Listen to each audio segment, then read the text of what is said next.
Welcome to this explainer. I am incredibly excited to be your guide today because, wow, we are going to untangle one of the absolute most compelling archaeological mysteries of the ancient world. Just imagine your hometown for a second. Think about all its bustling streets, the massive infrastructure, its deep history. Now imagine all of that just completely vanishing off the map overnight. Gone. Well, today we're looking at the sunken city of Thonis-Heracleion. Picture an entire ancient harbor metropolis, which was literally the pulsing heart of an empire entirely lost to human memory. For centuries, it was transformed into little more than a whisper, just this ghost story buried beneath the flooded gates of the sea. But history, as we're going to see today, rarely stays buried forever. Okay, let's dive right into this. For the longest time, local legends said this monumental city was swallowed by the Mediterranean giants. It paints this incredibly haunting picture, doesn't it? Just the idea of the waves acting as these massive, unstoppable forces, dragging an entire civilization down into the dark, silent depths. And the way we even found out about it today is honestly incredibly poetic. It was actually the harsh desert winds blowing across the coastal ruins that first helped reveal the earliest clues of this completely submerged world. The winds shifted the sands, almost acting as an invitation to look deeper into the waters just offshore. It's this wild atmospheric collision of elements, the dry, sweeping desert uncovering a massive secret kept by the deep ocean. So how do you even begin to unravel a mystery like that? Well, we rely on underwater surveys. And listen, these are not your typical archaeological digs. These are painstaking, highly advanced modern expeditions responsible for piecing together the scattered remains of this submerged metropolis. I mean, think about traditional archaeology for a second. It's hard enough on dry land, right? Now imagine trying to do that same delicate work underwater, swimming through centuries of silt and thick oceanic overgrowth. The archaeologists are effectively working backward here. They start with a completely fragmented puzzle scattered all over the seafloor, and through these incredibly precise surveys, they slowly begin to reverse engineer the reality of a vanished city. And oh man, what a city they found. Let's quickly reconstruct this living metropolis based on the evidence they pulled up. Picture this: massive, bustling grain ships constantly moving in and out of the harbor. They were literally fueling the ancient world's economy. Onshore, the air is just thick with incense from sacred temple rites. It was an absolute hub of religious and cultural power. And driving the whole shebang? Immense, almost unimaginable wealth. This wasn't just some sleepy little coastal town. No way. It was a loud, vibrant, heavily trafficked epicenter of ancient Mediterranean trade. You really have to imagine the sheer noise, the intense commerce, the raw energy of thousands of people converging in this one crucial harbor. To truly grasp the scale of that wealth, I want you to imagine diving through the dim, murky blues and greens of the Mediterranean. You're swimming along and suddenly your flashlight hits something. Coins that gleam like trapped sunlight. Just pause and visualize that for a second. That is not just a poetic phrase, it's a direct physical testament to that immense wealth we just talked about.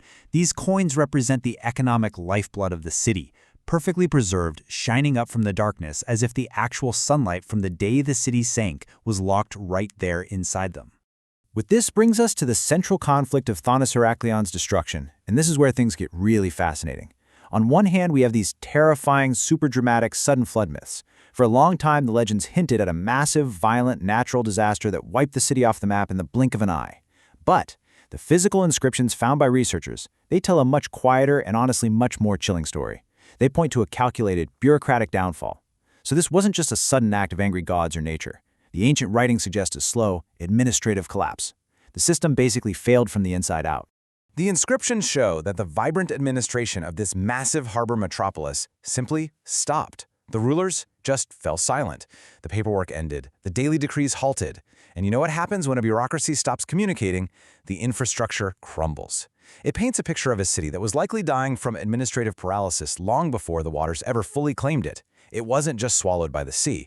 Actually, scratch that. It was probably first swallowed by its own systemic failure. And when we look at the physical evidence pulled from the deep, it absolutely backs this up. The underwater surveys uncovered colossal keys. I mean, imagine the size of a lock that requires a key the size of a human being. That tells you exactly how much wealth and massive infrastructure they were trying to secure. Then we have the colossal statues. These were the ultimate symbols of immense royal power, designed to intimidate and impress literally anyone sailing into the harbor. And finally, the Library of Papyrus, the preserved written records that actually allowed us to read about that bureaucratic downfall in the first place. These artifacts show us exactly what was at stake when those rulers finally went silent. Which leads us to one of the most wild scientific twists of this whole story, a phenomenon known as cold salt. Now, you'd probably think fragile ancient papyrus, which is essentially just old paper, would dissolve instantly when an entire city flooded, right? I certainly would. But the specific freezing, highly saline underwater conditions of the Mediterranean actually acted as a miracle preservative. The cold salt literally froze the documents in time. So the very thing that destroyed the physical city, the sea itself, is exactly what protected its written memory for centuries, allowing modern archaeologists to read its final administrative gasps.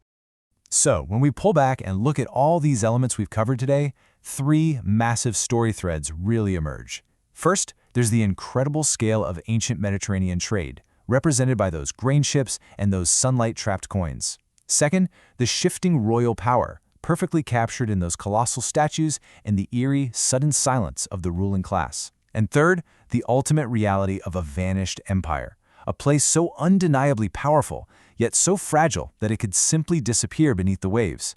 It really makes you think about the permanence of our own modern infrastructure, doesn't it? So, the ultimate question we are left with is this. What truly sank Thonis-Heracleion? Was it the undeniable physical force of the Mediterranean giants rushing in to claim the land?